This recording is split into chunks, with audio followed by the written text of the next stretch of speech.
Welcome to our channel. ఈరోజు మనతో పాటు రమగారు ఉన్నారు. నమస్తే రమగారు. నమస్తే జయ. రమగారు, భయపెట్టో లేకపోతే బుజ్జగించో మాట వినిపించాలి, కానీ పిల్లలు కూడా వినట్లేదండి. భయపెట్టినా వినట్లేదు, బుజ్జగించినా వినట్లేదు. అసలు మనం అలా చేయగలుగుతామా? పిల్లల దగ్గర నుంచి పెద్దవారి వరకు మనకి కామెంట్స్ కూడా కొన్ని వస్తూ ఉంటాయి. కొన్ని వీడియోస్లో చూసారా, వాళ్ళు మా మాట వినట్లేదు, వీళ్ళు మా మాట వినట్లేదు, వీళ్ళు మమ్మల్ని మాకు పైన ఉంటున్నారు, మా మీద పెత్తనం చెలా ఇస్తున్నారు అన్నట్లుగా. ఎట్లా రమ్మగారు? నయానా భయాన వినిపించడం కష్టమే. నయానా భయాన వినిపించడం. పిల్లలు మాట వినరు అంటే బ్యాడ్ వర్డ్, కానీ మొగుళ్ళు మాట వినరు. కొండకచో పెళ్ళాలు మాట వినరు. వద్దంటే షాపింగ్ చేస్తారు, వద్దని చేయమంటే చెయ్యరు, వద్దన్నదే చేయాలనుకుంటారు. అక్కడికి వెళ్ళొద్దంటే వినరు, ఇదేదో చేయొద్దంటే వినరు. పిల్ల వినరు, పెద్దలు వినరు. మాట వినిపించాలంటే ఏం చెయ్యాలి? వారిని మన వశం చేసుకోవాలి మొదట. పిల్లల్ని కానీ పెద్దల్ని కానీ బుజ్జగిచ్చి నయానా భయాన అంటే భయాన వినని వాడిని నయాన ఒప్పించాలి. ఓకే. భయంతో విండు. వాడు చంపుతా అంటే చంపితే చంపు, నేను చచ్చిన విన్నంటాడు. మా నాన్న కాదు, మా అమ్మ కాదు, నాకు ఎంత నొప్పిగా ఉందో అని వాడిని బ్లాక్మెయిల్ చేసి ఒప్పించాలి. కొంచెం ఛాన్సెస్ ఉన్నాయి, కొద్దిగా అవకాశం ఉంది. తర్వాత నేను నీకు అది ఇస్తా, ఇది ఇస్తా, ఇంకోటి ఏదో కొని పెడతా, నీకు కావాల్సింది చేస్తా అని బ్రైబింగ్, లంచాలు ఇచ్చి ఒప్పించవచ్చు కదా. తర్వాత ఎక్కువ ప్రేమగా ఉండి ఒప్పించవచ్చు. చాలా ప్రేమగా ఉండాలి అవతల వాళ్ళతోటి. వాడు నేను కాదంటే వీళ్ళు బాధపడతారేమో అని బెంగ రావాలి అవతల వాళ్ళకి. ప్రేమకి లొంగిపోవాలి. ఓకే, ఇంతే పద్ధతి. బాగుంది. దీనికి వినకపోతే దానికి వింటారు. ఓకే, వినాల్సిందే. ఇవాళ వినకపోతే రేపు వింటారు. వినాల్సిందే, వినక తప్పదు. వీళ్ళు వెబ్బే మీరేం చెప్పినా మా ఆయన అంతేనండి అంటే ఆయనల సంగతుల మీద ఒక చిన్న కథ ఉంది, సరదా కథ చెప్తాను. ఆయనకి సంబంధించింది, ఆయనకు సంబంధించింది.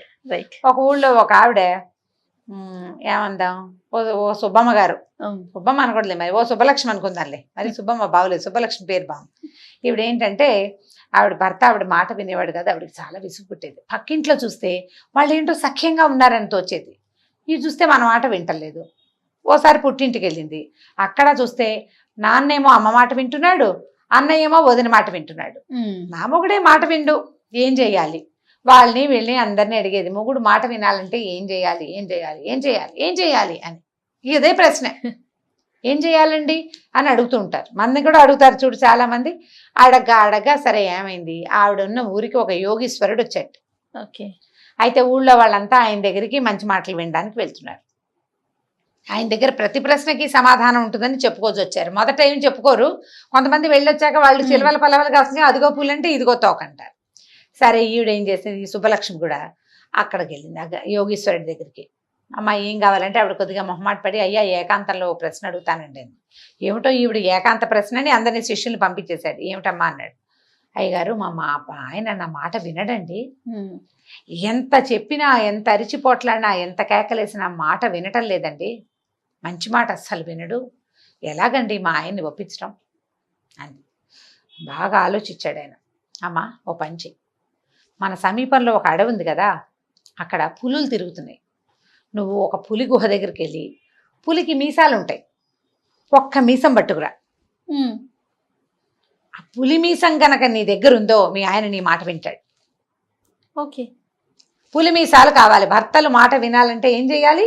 పులి మీసం కావాలి. ఇప్పుడు మేమంతా ఫారెస్ట్కి పరిగెత్తండి మీరందరూ. ఓకే, అయిందా?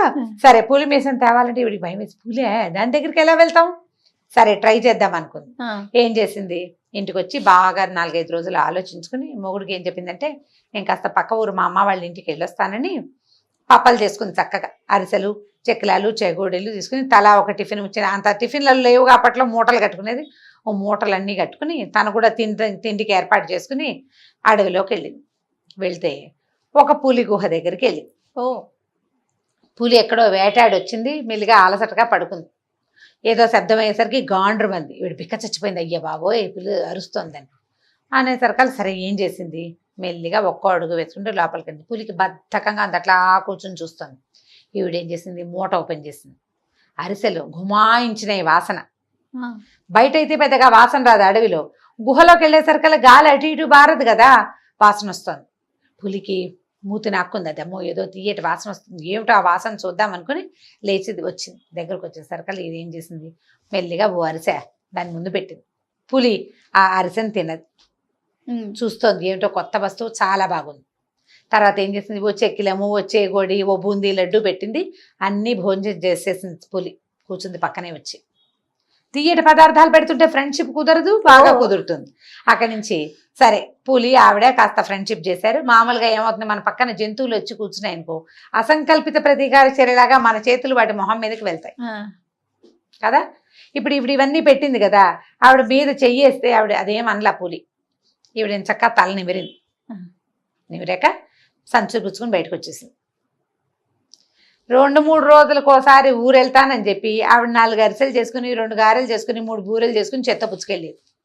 ఈ పులి గుహకి వెళ్ళింది ఒక 10 సార్లు వెళ్ళేసరికల్లా 4-5 రోజులు గడిచేసరికి ఈ పులి అమ్మేది స్వీట్లు తేవట్లేదని వెయిట్ చేసే పరిస్థితి వచ్చింది. చూస్తోంది అది కడుపు నింపేసుకుని తర్వాత తీపి తినడానికి ఫుడ్ ఆహారం తర్వాత ఏమనాలి దాన్ని డిజర్ట్ కోసం ఎదురు చూస్తుంది అనమాట. డిజర్ట్ తింటారు కదా స్వీట్. సరే ఇలా 10 సార్లు వెళ్ళిన తర్వాత ఈవిడ పులి దగ్గర కూర్చుని ఆవిడ తెచ్చిన పదార్థాలు పెట్టి ఒక మీసపు వెంట్రుకని టక్కిని లాగింది. రోజు స్వీట్లు తెచ్చిపెట్టే వాళ్ళు మీసాలు లాగితే మాత్రం ఏమనుకుంటుంది, పులి ఏమి అనలా. ఆ తెంపిన మీసం చేతపుచ్చుకుని అమ్మయ్య దొరికిందిరా దేవుడా, ఇన్ని రోజులు ట్రై చేశానని ఆ పులి మీసం పట్టుకుని ఆ మేఘాల మీద యోగీశ్వరుడి దగ్గరికి వెళ్ళి ఆయన అప్పటికే ఆ ఊరు వదిలిపెట్టి వెళ్ళిపోయాడు, పక్క ఊరు వెళ్ళిపోయాడు. పక్క ఊళ్ళో ఉన్నాడని తెలుసుకుని అక్కడికి వెళ్ళింది. అయ్యగారు ఇదిగోనండి పులి మీసం తెచ్చాను, ఇప్పుడు ఏం ప్రక్రియ చేయాలో చెప్పండి. పులి మీసము నీ దగ్గర ఉండాలన్నాడు. పులి మీసంతో మొగుడిని ఎలా ఆడిచ్చాలో కనుక్కోవద్దు, ప్రక్రియ కావాలి కదా. ఇప్పుడు మీరంతా అడవులకు వెళ్ళి తెచ్చుకుంటారు, తెచ్చుకున్న తర్వాత ఈ వెంట్రుకతో ఏం చేయాలో ట్రిక్ మేము చెప్పాలి. ఇప్పుడు చెప్పండి. అప్పుడు ఈయన అన్నాడు, అమ్మా ఇది ఎలా తెచ్చావన్నాడు. పులిని మచ్చిక చేసుకున్నానండి తెచ్చానని. ఏమ్మా చంపేసే హింస మృగాన్ని మచ్చిక చేసుకున్నావు, మొగుడిని మచ్చిక చేసుకోవడం రాదు, మొగుడిని మచ్చిక చేసుకోవడం రాదు నీకు, నువ్వేం చేసావు, దానికి ఏం కావాలో అది ఇచ్చావు. దానికి తెలియని ఒక కొత్త దాన్ని, దానికి కావాల్సిన దాన్ని దానికి అలవాటు చేసావు. తెలియని ఒక కొత్త దాన్ని అది దానికి కావాలనిపించేలాగా చేసావు. చెప్పింది కదా చేసిన ప్రక్రియ అంతా. కావాలనిపించాక నువ్వు ఏం చేస్తే దానికి ఒప్పుకుంటుంది. మొగుళ్ళు కూడా అంతేనమ్మా అన్నాడు. ఈవిడ ఆ పులి మీసానంటే ఇటు తిప్పి చూసుకుంది, ఇంకా చేసేదేం లేదు. సరే ఇంటికి వచ్చేసింది. ఆ తర్వాత మా ఆయన నా మాట వినడు అని ఆవిడ ఎప్పుడు అనలా. పులులు వాటి పని అవి చేసుకుంటాయి, దాని వేట అది ఆడుకుంటుంది, దాని పనిలో దాని ఇష్టం. అది నీ దగ్గర ఉన్నప్పుడు నీ మాట వినాలి. నువ్వు బయట ఏం చేస్తావో కూడా నా మాటే వినాలని ఆడవాళ్ళు అడగకూడదు. దాని వేటాడనివ్వాలి, దాని పద్ధతి ప్రకారం దాన్ని జీవించనివ్వాలి. అది నీతో ఉన్నప్పుడు నీతో బాగా ఉండేలాగా చేసుకోవాలి. ఇది ఆడవాళ్ళకి పాఠం చెప్పాడు అనమాట యోగేశ్వరుడు. కాబట్టి నువ్వు చక్కగా మొగుడితోటి బాగా ఉండమ్మా, ఆయన నీతో ఉన్నప్పుడు నీ మాటే వింటాడు, బయటికి వెళ్ళినప్పుడు ఆయన పని ఆయన చేసుకుంటాడు, ఆయన వ్యాపారం అయింది, దాంట్లో నువ్వు వేలు పెట్టకూడదు. పులి ఏదైనా ఒక లేని పట్టుకుంటే నువ్వు లేని పట్టుకోవద్దంటే అది ఒప్పుకుంటుంది, మనల్ని దాని బదులు నిన్ను పట్టుకుంటుంది. నువ్వు అన్నీ వద్దంటావు, అందుకే నీ మొగుడు నీ మాట విండు, నువ్వు కొన్ని వద్దను వింటాడు అని చెప్పి పంపేశాడు. ఈవిడ ఇంటికి వెళ్ళిపోయింది. హ్యాపీగా మొగుడితోటి కలకాలం సుఖంగా కాపురం చేసుకుంది. కథ కంచికి మనం ఇంటికి. చాలా బాగుంది రమ్మగారు ఈ కథ. జస్ట్ పావు పేజీ కథ. ఓకే, నేను మీకు పావు గంట చెప్పానా? చాలా బాగుంది. ఒక నీతి కూడా దాగుంది ఆలోచిస్తే కనుక. సమస్యలకి చెక్ పెట్టే ఒక అవకాశం కదా అదే. కానీ అందరూ వినరు రమ్మగారు, మళ్ళీ అది కూడా మనం అనుకోవాలి ఒక్కసారి. అందరూ వినరు. మీకు ఎంత చేతొచ్చు అనే దాని మీద ఆధారపడి ఉంటుంది అది. అంతేనంటారా? ఖచ్చితంగా. చూద్దాం మన కామెంట్స్ రూపంలో మన వాళ్ళంతా ఏం చెప్తారు. చేత కావట్లేదని అర్థం, అంతకంటే అసలు రెండోది లేదు. ఎందుకంటే ఆడ మగాని భగవంతుడు సృష్టించాడు ఒకళ్ళ కోసం ఒకళ్ళు అని. అంతే. ఓకే రమ్ గారు, నమస్తే. నమస్తే జయ. ఈ వీడియో కనుక మీకు నచ్చినట్లయితే లైక్ చేయండి, షేర్ చేయండి. మరిన్ని వీడియోస్ కోసం మా ఛానల్ని సబ్స్క్రైబ్ చేసుకోండి.